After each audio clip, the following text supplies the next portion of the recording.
नमस्कार दोस्तों, मैं हूं जेपी शुक्ला और स्वागत करता हूं आपका हमारे चैनल द अर्बन गुरुजी पे। आज हम जानेंगे कि जो जियो पॉलिटिक्स की दो इंपॉर्टेंट थ्योरीज हैं जो इस टाइम पे दुनिया भर में काफ़ी पॉपुलर हो रही हैं, उनका क्या रेलेवेंस है और भारत और चीन के बीच में जो गतिरोध चल रहा है इस बीच में ये कैसे धीरे धीरे बढ़ रही हैं। इनका जो इंपॉर्टेंस है वो भारत के लिए और चीन के लिए बहुत ज़्यादा है।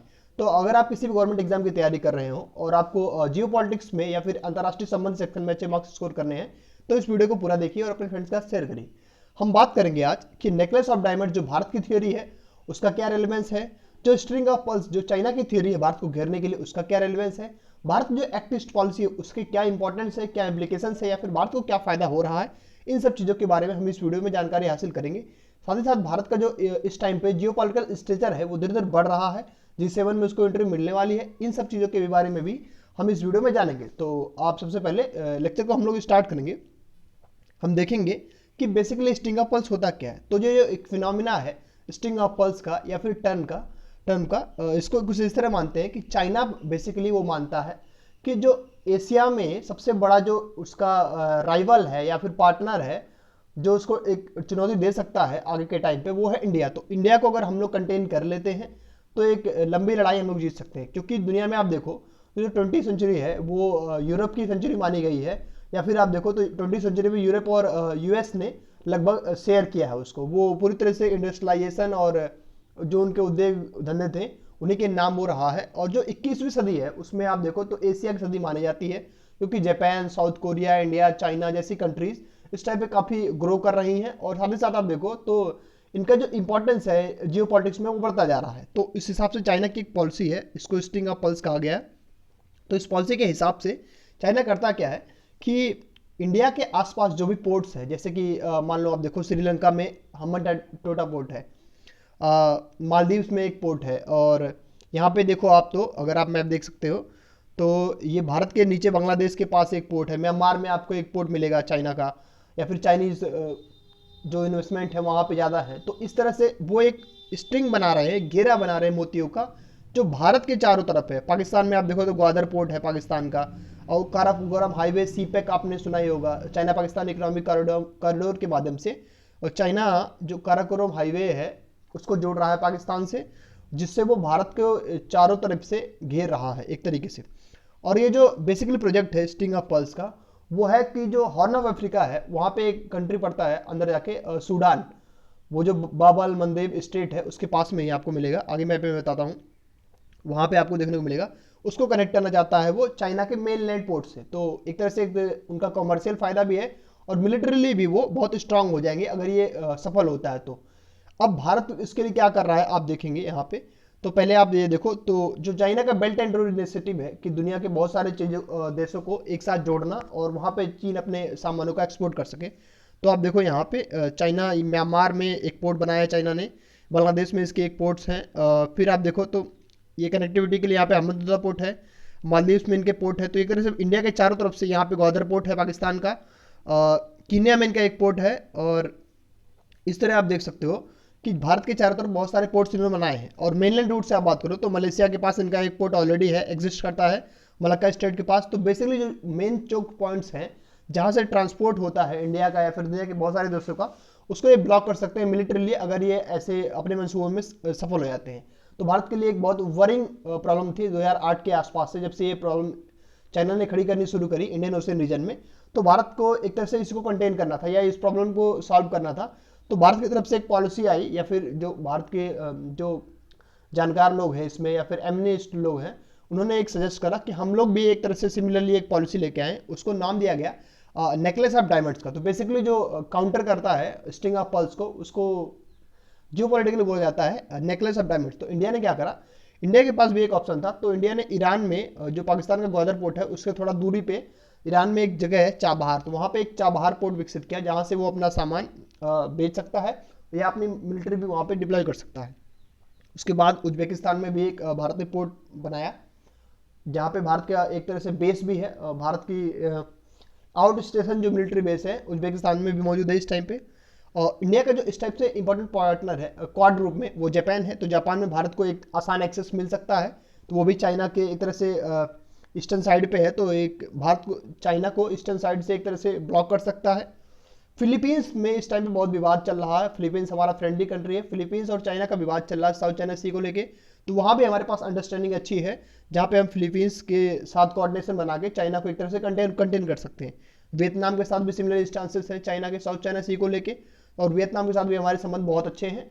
तो एक तरह से वहाँ भी हमारे बेसिस हैं जहाँ पे हम अपनी मिलिट्री को वो कर सकते हैं, स्टैंड कर सकते हैं। और इंडोनेशिया हमारा सबसे बड़ा एलाई है, जो कि मलक्का स्टेट के नियर है। तो वहाँ पे भी हम चाहें तो चाइना को कंटेन कर सकते हैं, उसके जो ट्रेडिशनल रूट्स हैं ट्रांसपोर्टेशन को, उसको कंटेन कर सकते हैं। तो एक तरह से ये जो पॉलिसी है इंडियाज नेकलेस ऑफ डायमंड्स, वो चाइना को गारलैंड कर सकती है, या फिर एक तरह से एक अच्छा रिस्पॉन्स दे सकती है वो जो पुरानी पॉलिसी थी स्ट्रिंग ऑफ पर्ल्स की, वो चाइना की।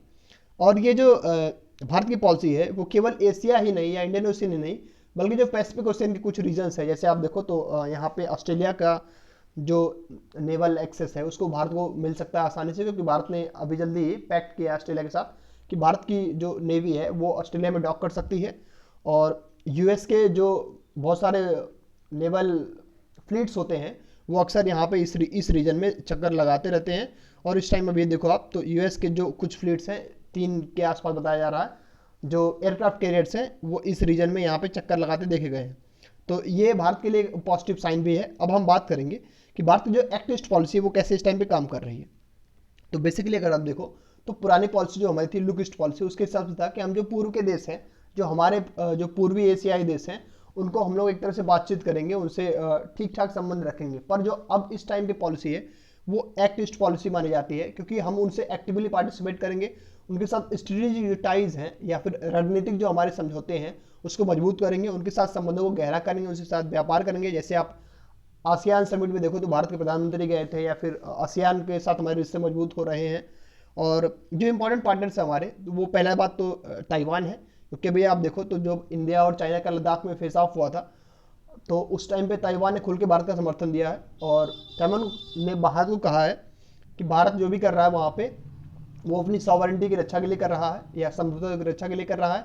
और चाइना हमेशा से ही इंसाइट करता है अपने पड़ोसी देशों को। तो एक तरह से चाइना के खिलाफ जो हमारी पॉलिसी है वो ताइवान में काफ़ी सक्सेसफुल हमको दिखाई दे रही है।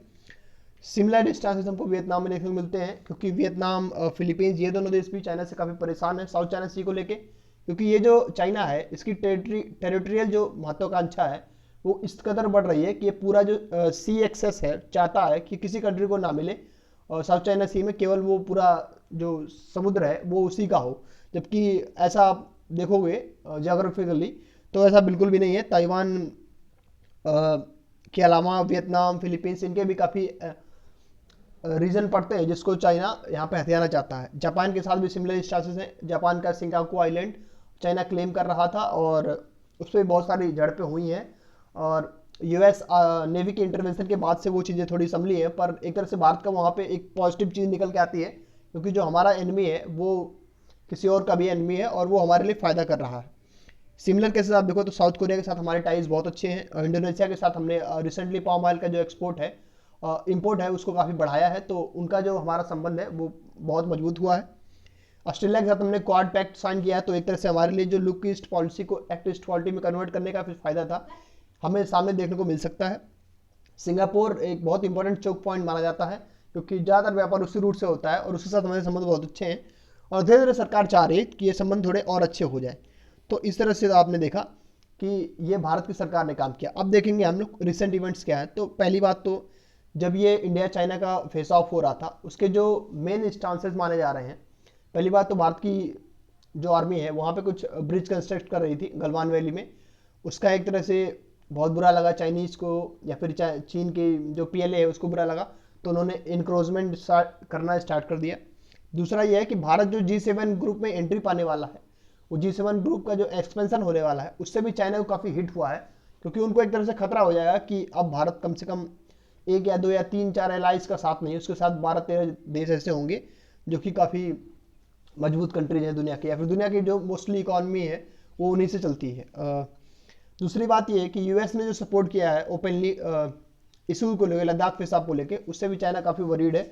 और जैसे ही लद्दाख में फेस ऑफ स्टार्ट हुआ चाइना यूएस ने 3 अपने एयरक्राफ्ट कैरियर चाइना के आसपास या फिर एलओसी के आसपास डिप्लॉय कर दिए थे, जिससे उन्हें काफ़ी प्रॉब्लम्स का सामना करना पड़ा और उन्हें स्टेटमेंट इशू करनी पड़ी कि ये हमारी सॉवरेनिटी के साथ खिलवाड़ है। तो इस तरह आप देखो तो भारत की यहाँ पे जो फॉरेन पॉलिसी है वो काफ़ी पॉजिटिव जा रही है।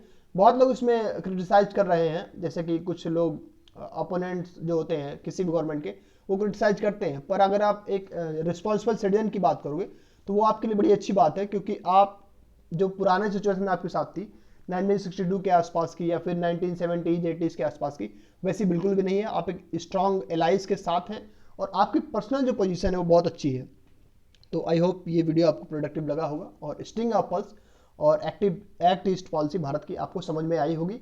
तो अगर आपको ये समझ में आया हो तो अपने फ्रेंड्स के साथ शेयर करिए और हमारे चैनल नॉर्मन गुरुजी को सब्सक्राइब करिए। Thank you very much for watching this video.